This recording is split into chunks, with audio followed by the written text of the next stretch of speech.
जय श्री राम भक्तों। दोस्तों, कथा बहुत ही अच्छी है। आज की कथा है जब एक बुढ़िया गई तीर्थ यात्रा। आइए कथा श्रवण करें। बहुत समय पहले की बात है। एक नगर में दो वृद्ध स्त्रियां बिल्कुल पास पास रहा करती थीं। उन दोनों में बहुत घनिष्ठता थी। उन दोनों का ही संसार में कोई भी नहीं था, इसलिए एक दूसरे का सदा साथ देती और अपने सुख दुख आपस में बांट लेती थी।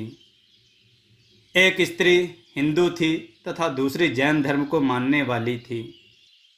हिंदू वृद्धा ने अपने घर में लड्डू गोपाल को विराजमान किया हुआ था। वह प्रतिदिन बड़े प्रेम से लड्डू गोपाल जी की सेवा किया करती थी। प्रतिदिन उनको स्नान कराना, धुले वस्त्र पहनाना, दूध व फल आदि भोग अर्पित करना उसका नियम था। वह स्त्री लड्डू गोपाल के भोजन का विशेष ध्यान रखती थी। सर्दी, गर्मी, बरसात, हर मौसम का ध्यान उसको रहता था। वह जब भी कभी बाहर जाती, लड्डू गोपाल जी के लिए कोई ना कोई खाने की वस्तु, नए वस्त्र, खिलौने आदि अवश्य लाती थी। लड्डू गोपाल के प्रति उसके मन में अपार प्रेम और श्रद्धा का भाव था। उधर जैन वृद्धा भी अपनी जैन परंपरा के अनुसार भगवान के प्रति सेवा भाव में लगी रहती थी। उन दोनों स्त्रियों के मध्य परस्पर बहुत प्रेम भाव था। दोनों ही एक दूसरे के भक्ति भाव और धर्म के प्रति पूर्ण सम्मान की भावना रखती थीं। जब किसी को कोई समस्या होती तो दोनों एक दूसरे का साथ देती। दोनों ही वृद्धाएं स्वभाव से भी बहुत ही सरल और सज्जन थीं। भगवान की सेवा के अतिरिक्त उनका जो भी समय शेष होता था, वह दोनों एक दूसरे के साथ ही व्यतीत किया करती थीं। एक बार हिंदू वृद्धा को 1 माह के लिए तीर्थ यात्रा का अवसर प्राप्त हुआ।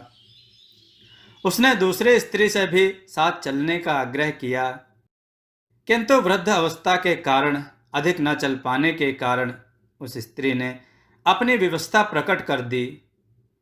हिंदू वृद्धा ने कहा, कोई बात नहीं, मैं जहां भी जाऊंगी भगवान से तुम्हारे लिए प्रार्थना करूंगी। फिर वह बोली, मैं तो 1 माह के लिए चली जाऊंगी, तब मेरे पीछे मेरे लड्डू गोपाल का ध्यान रखना।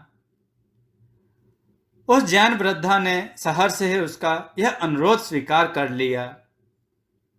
हिंदू वृद्धा ने उस जैन वृद्धा को लड्डू गोपाल की सेवा के सभी नियम व आवश्यकताएं बता दी। उस जैन वृद्धा ने सहर्ष सब कुछ स्वीकार कर लिया। कुछ दिन बाद वह हिंदू वृद्धा तीर्थ यात्रा के लिए निकल गई। उसके जाने के बाद लड्डू गोपाल की सेवा का कार्य जैन वृद्धा ने अपने हाथ में लिया। वह बहुत उत्साहित थी कि उसको लड्डू गोपाल जी की सेवा का अवसर प्राप्त हुआ। उस दिन उसने बड़े प्रेम से लड्डू गोपाल की सेवा करी। भोजन कराने से लेकर रात्रि में उनके शयन तक के सभी कार्य पूर्ण श्रद्धा के साथ किए, जैसे वह वृद्धा किया करती थी। लड्डू गोपाल के शयन का प्रबंध करके वह भी अपने घर शयन के लिए चली गई। अगले दिन प्रातः जब वह वृद्धा लड्डू गोपाल के सेवा के लिए हिंदू स्त्री के घर पहुंची, तो उसने सबसे पहले लड्डू गोपाल को स्नान कराने की तैयारी करी। नियम के अनुरूप जब वह लड्डू गोपाल को स्नान कराने लगी, तो उसने देखा कि लड्डू गोपाल के पांव पीछे की ओर मुड़े हुए हैं। उसने पहले कभी लड्डू गोपाल के पांव नहीं देखे थे। जब भी उनको देखा, वस्त्रों में ही देखा था। वह नहीं जानती थी कि लड्डू गोपाल के पांव है ही ऐसे, घुटनों के बल बैठे हुए हैं। लड्डू गोपाल के पांव पीछे की ओर देखकर वह सोचने लगी, अरे मेरे लड्डू गोपाल को यह क्या हो गया, इसके तो पैर मुड़ गए हैं। उसने उस हिंदू वृद्धा से सुन रखा था कि लड्डू गोपाल जीवंत होते हैं।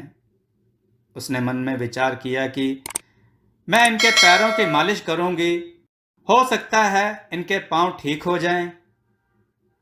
बस फिर क्या था, भक्ति भाव में डूबी उस भोली भाली वृद्धा ने लड्डू गोपाल के पैरों की मालिश आरंभ कर दी।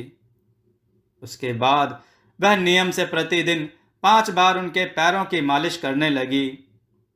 उस भोली वृद्धा की भक्ति और प्रेम देखकर ठाकुर जी का हृदय द्रवित हो उठा। भक्त वत्सल भगवान अपनी करुणावश अपना प्रेम उस वृद्धा पर उड़ेल दिए।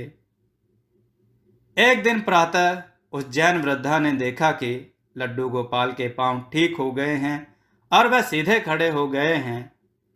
यह देखकर वह बहुत प्रसन्न हुई और दूसरी स्त्री के आने की प्रतीक्षा करने लगी।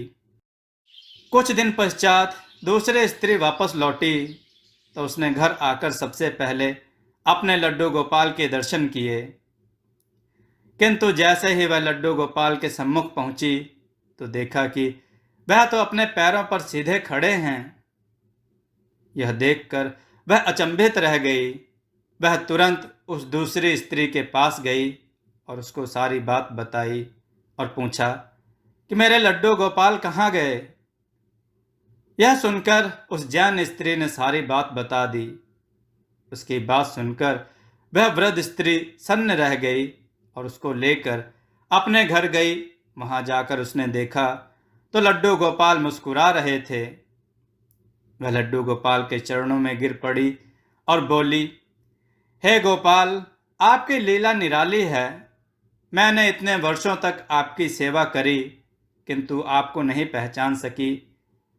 तब वह उस जैन वृद्धा से बोली कि तुम धन्य हो।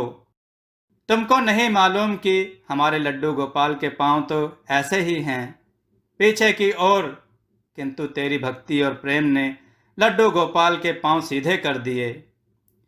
उस दिन के बाद उन दोनों स्त्रियों के मध्य प्रेम भाव और अधिक बढ़ गया। दोनों मिलकर लड्डू गोपाल की सेवा करने लगीं।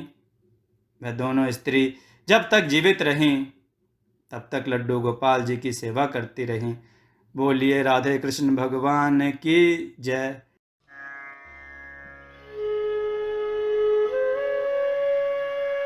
दोस्तों, आपको यह कथा कैसी लगी अपने विचार और सुझाव कमेंट में जरूर दें। हमारी कथाओं को लाइक करें, हमारे चैनल को सब्सक्राइब करना न भूलें। हमारी कथाओं को शेयर जरूर करें जिससे लोगों को अच्छा ज्ञान प्राप्त हो। जय श्री राम भक्तों।